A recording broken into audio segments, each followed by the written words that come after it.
UKLO 1 year masters. No IELTS required up to 5 years visa. High visa success rate. ఓం నమ శివాయ దేవి మహాదేవి శంభో శంకర మహాదేవత లక్ష్మీదేవి సమ్మక్క తల్లి సారలమ్మ తల్లి జాయ కొండదేవత మహాశక్తి అమ్మవారు. ప్రజలందరికీ నమస్కారము.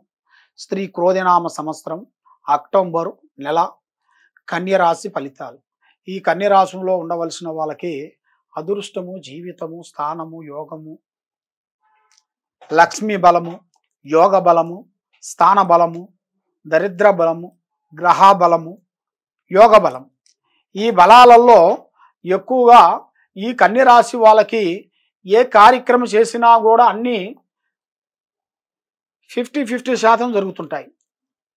అంటే 50% 100% అనుకుంటే అవి 50% వరకు అవుతాయి, 50% కావు. అవి ఎందువల్ల అంటే వీళ్ళ మీద కొన్ని నవగ్రహాలు తిరుగుతున్నాయి. నవగ్రహాలు అంటే 9 నవగ్రహాలు మనకి. ఆ 9 నవగ్రహాలు వీళ్ళ మీద సంచలనం చేస్తున్నాయి. ఈ 9 గ్రహాలు ఘోషిస్తున్నాయి. ఈ 9 గ్రహాలు ఘోషించిన దాని వలన వీళ్ళ కార్యక్రమం, వీళ్ళ పనులు, వీళ్ళు చేయాల్సిన కార్యక్రమాలు చేతికాడికి వస్తుంటాయి, చేజారిపోతుంటాయి. కాబట్టి మీరు ఏ కార్యక్రమం చేయాలనుకుంటున్నారో, ఏ పని మీరు చేయాలనుకుంటున్నారో ఆ కార్యక్రమాలను మీరు ముందే మీ ఐడియాలు, మీ పనులు, మీరు చేయాల్సిన కార్యక్రమాలని కొన్ని జాగ్రత్తలు మీరు పడాల్సి వస్తుంది, తీసుకోవాలి.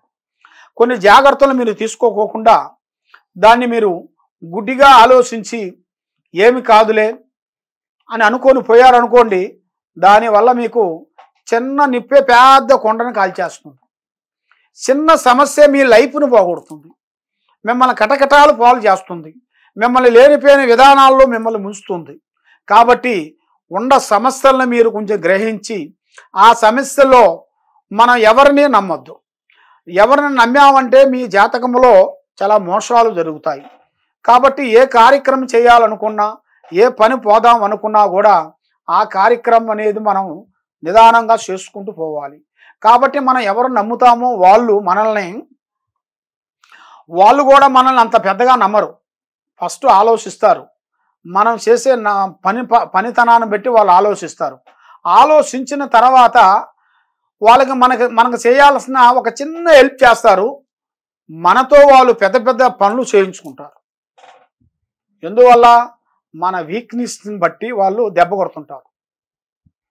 వాళ్ళు ఏమంటారు, మేము ఉన్నాము, మీకేం భయం లేదు, మేము సాయం చేస్తాము అని మీ బంధుమిత్రుల్లో కానీ, మీ స్నేహితుల్లో కానీ, మీ భార్యాభర్తల్లో కానీ ఎవరైనా సరే, మీ ఫ్యామిలీ మెంబర్స్లో ఎవరైనా సరే మేము ఉన్నాము అని ముందుకు వచ్చి మీకు కొంత డైరెక్షన్ కూడా ఇస్తుంటారు. ఆ ఇచ్చిన డైరెక్షన్ కూడా మీరు కూడా ఆలోచించాల్సి వస్తుంది. ఆలోచించుకోకుండా మీరు ఎప్పుడుగా గుడ్డిగా ఆలోచించి మీరు ముందడుగు వేసారనుకోండి, అదో గతి పాలయ్యే మార్గాలు కొన్ని కనబడుతుంటాయి. దానివల్ల మానసికమైన ఇబ్బందులు, మానసికమైన బాధలు, కష్టాలు, కొన్ని ఇబ్బందులు, కొన్ని ఎదురయ్యే మార్గాలు మీ జాతక ఫలితంలో కొన్ని కనబడుతున్నాయి. కాబట్టి మీరు జాతకంలో మీకు అదృష్ట కళ రెడ్ కలర్ వాడాలి.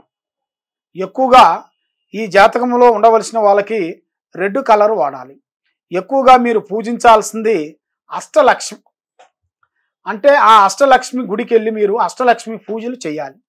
ఆ అష్టలక్ష్మి పూజలు చేసిన దాని వలన మీకు మనశ్శాంతి కలుగుతుంది.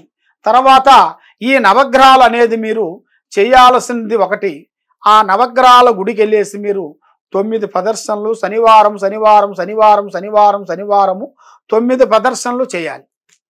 ఆ 9 ప్రదర్శనలు చేసేసి దేవుడికి నవధాన్యములు, నల్లటి నోములు ఆయనకి సమర్పించాలి. అక్కడ దీపారాజన వెలిగించేసి అక్కడ మనసు పూర్తిగా మీ మనసులో ఆ చుట్టూ తిరిగేటప్పుడు మీరు ఆ శని మంత్రాన్ని మీరు చదవాలి. ఆ శని మంత్రం అనేది మీరు చదివిన వెడల మీ మీద ఉండాల్సిన దరిద్ర దోషాలు అనేది వెళ్ళిపోతాయి. బయట చదవకపోయినా కూడా మనసులో అనుకోవాలి. ఓం శనేశ్వరాయ నమః, ఓం శనేశ్వరాయ మంగళాయ గురువాయ అని మీరు ఆ శనేశ్వరుడి మంత్రాన్ని మీరు జపం చేసినట్టుకైతే తప్పకుండా మీకు మార్పులు వస్తాయి. మంచి మంచి కార్యక్రమాలు మీకు అభివృద్ధి అవుతాయి. మీకు చేయాల్సిన పనులు కానీ అనుకున్న పనులు కానీ మీకు అతి వేగంగా వచ్చే మార్గాలు కొన్ని కనబడుతున్నాయి. మీ దిశ కొంచెం తిరిగే మార్గాలు కొన్ని కనబడుతున్నాయి. కాబట్టి మీరు ఏ కార్యక్రమాన్ని మీరు అనుకుంటున్నారో, ఏ పని మీరు చేయాలనుకుంటున్నారో ఆ కార్యక్రమాలను బట్టి మీరు ముందే మీ ప్లానింగ్ అనేది మీరు ఎవరికి చెప్పి చేయొద్దండి. ఏ కార్యక్రమమైనా మీ మనసులో మీకు నచ్చితేనే చేయండి, నచ్చంది ఏ కార్యక్రమాన్ని మీరు చెప్పొద్దు. కాబట్టి మీరు ఎక్కడెక్కడో జ్యోతిష్యం చెప్పించుకొని, పూజలు చేయించుకొని, వ్రతాలు చేయించుకొని, శక్తుల్ని మీరు ఇంట్లో కట్టడి కట్టేసి మీ ఇంట్లో హోమాలు చేయించుకొని, గణపతి లక్ష్మీ హోమము, లక్ష్మీ నరసింహ హోమము, ఇలాంటి హోమాలు మనకి ఎన్నో ఉన్నాయి. అలాంటిది మీరు ఎన్ని హోమాలు చేసినా కూడా పోని గ్రహాలు కొన్ని కనబడుతున్నాయి మీ మీద. ఆ గ్రహాలకి దానికి ఆ సొల్యూషన్ అనేది దాని గురించి ఆ రెమెడీ మేము చెప్పగలుగుతాము. తప్పకుండా మమ్మల్ని మీరు సంప్రదించినట్టుకైతే ఈ కింద ఉండాల్సిన నెంబర్కి మీరు తప్పకుండా ఒకసారి ఫోన్ చేస్తే మీ జాతక భవిష్యత్తుని చూసి మీరు చెప్పగలుగుతాం. సర్వో జనా సుఖినో భవంతు. ఓం నమః శివాయ.